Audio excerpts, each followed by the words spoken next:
Hayao Miyazaki has come out of retirement more times than Brett Favre, but he's finally back with a brand new film after a long 10-year hiatus. Does the master of animation bring us one more unforgettable journey, or does his new movie come off as nothing more than a compilation of his greatest hits? It's time to talk about The Boy and the Heron.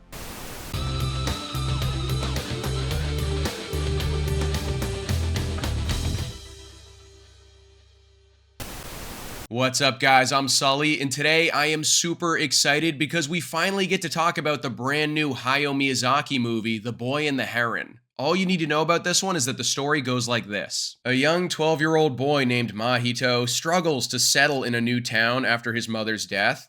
However, when a talking heron informs him that his mother is still alive, he enters an abandoned tower in search of her, which takes him to another world. So like anybody that even remotely enjoys animation, Hayao Miyazaki is one of my favorite filmmakers of all time that plays in that medium. And I feel like regardless of how you feel about the messages or the themes that are within his work, you know you're always in store for top-notch visuals, a fantastic score, and immaculate vibes. And it's kind of bonkers that with all the movies he's already come out with, I don't think he's ever done one that I straight up don't like. This man is 82 years old and he's still out there killing it. And I think it's safe to say at this point that Miyazaki will die in the studio. He can't help himself. While there's still breath in his body, he's gonna keep coming up with these beautiful and intricate worlds for us to be dazzled by. But it's just so easy to gush about this guy, and before I get completely carried away doing that, I have to be honest and say that I was expecting to be blown away by The Boy and the Heron, and for some reason I wasn't.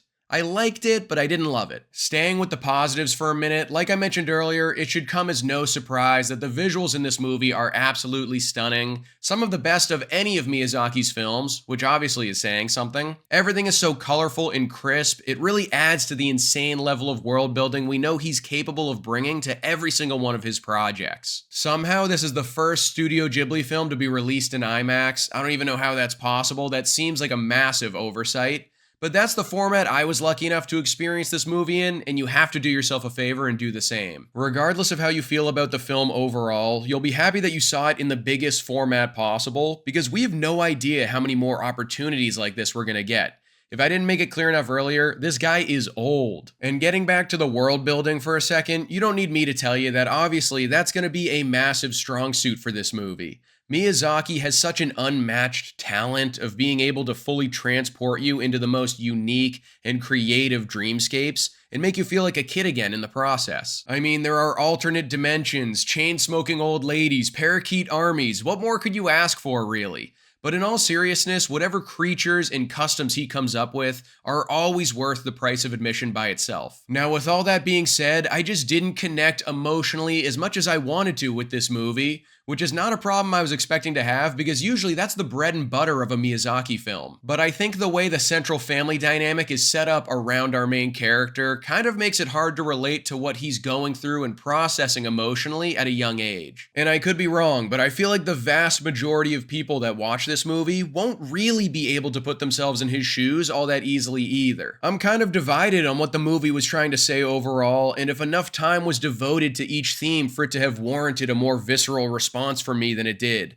I think it touches on a lot of different topics to a solid degree, but I think it would have worked better for me as an experience if maybe it focused on fewer themes but in a more powerful way. I'm super curious to see if people will have the same problem that I did there, but it just felt like the movie bit off a little bit more than it could chew in some areas. And due to that aspect being a little bit messy, I feel like this film is going to have a very similar reception to the one that Wes Anderson's Asteroid City got earlier this year. If you're already a huge fan of this director, you'll probably really enjoy it.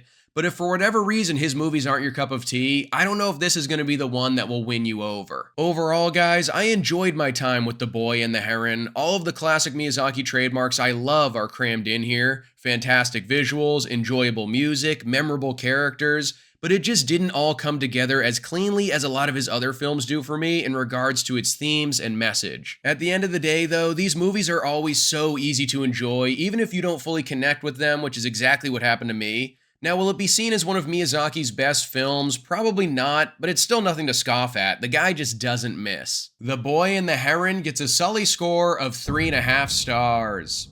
So that's my review of the latest Miyazaki film. What do you think is your favorite movie directed by him? Later this week, I'm going to attempt to do a video ranking all of his movies. We'll see how that goes. Don't forget to like this video and subscribe to the channel if you haven't already, and I'll see you guys at the next one.